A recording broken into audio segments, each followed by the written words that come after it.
Masih di Liputan Metropolis pemirsa, dalam pelaksanaan Pilkada Sumatera Selatan, DPD PDI Perjuangan Sumatera Selatan menargetkan meraih 65% suara di Pilkada Sumatera Selatan.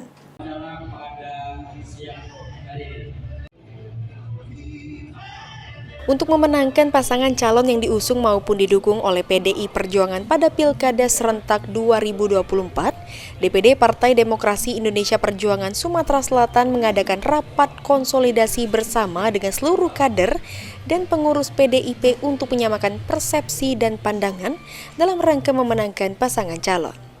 Ketua DPD PDI Perjuangan Sumatera Selatan Giri Ramanda mengatakan, dalam pelaksanaan pilkada di Sumatera Selatan, DPD PDI Perjuangan Sumatera Selatan menargetkan meraih 65% suara di Pilkada Sumsel.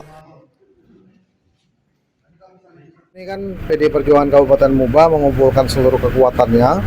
Kita mengumpulkan seluruh ranting dan PAC Kabupaten Muba untuk mereka menyatukan satu gerak langkah yang sama untuk memenangkan kabupaten, Bu Lucy dan Pak Safar, dan provinsinya untuk Gubernur Pak Edi Santana dengan Ibu Rizky Abdul.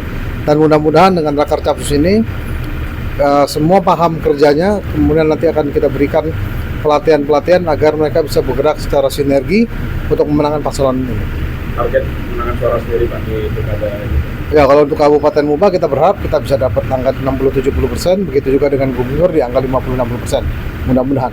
Sementara itu, bakal calon Gubernur Sumatera Selatan Edi Santana Putra mengatakan, jika dirinya maju di Pilkada Sumatera Selatan ini bukan berarti haus akan kekuasaan.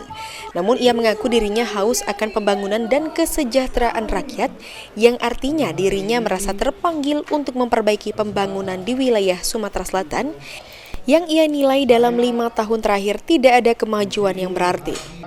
Gubernur Provinsi Sumatera Selatan.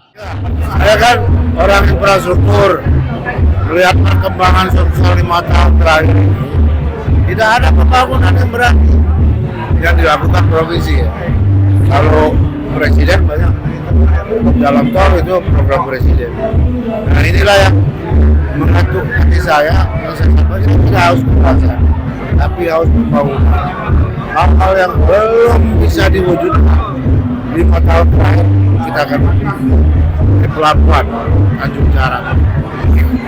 Jalan nasional harus bagus. Salah satunya ada program lagi untuk masyarakat yang belum punya rumah. Saya berani satu keluarga satu rumah kita bangun secara bertahap, tapi tidak gratis. Jangan tidak kurang. Pendidikan apa? Pendidikan sekarang mahal. Masuk sekolah bayar 10 juta, 12 juta, 15 juta, bahkan ada yang lebih. Nah, insya Allah kalau saya terpilih jadi gubernur harus seperti tidak ada. Kebetulan sejalan dengan Ibu Lucy. Ruzi Iskandar, PAL TV.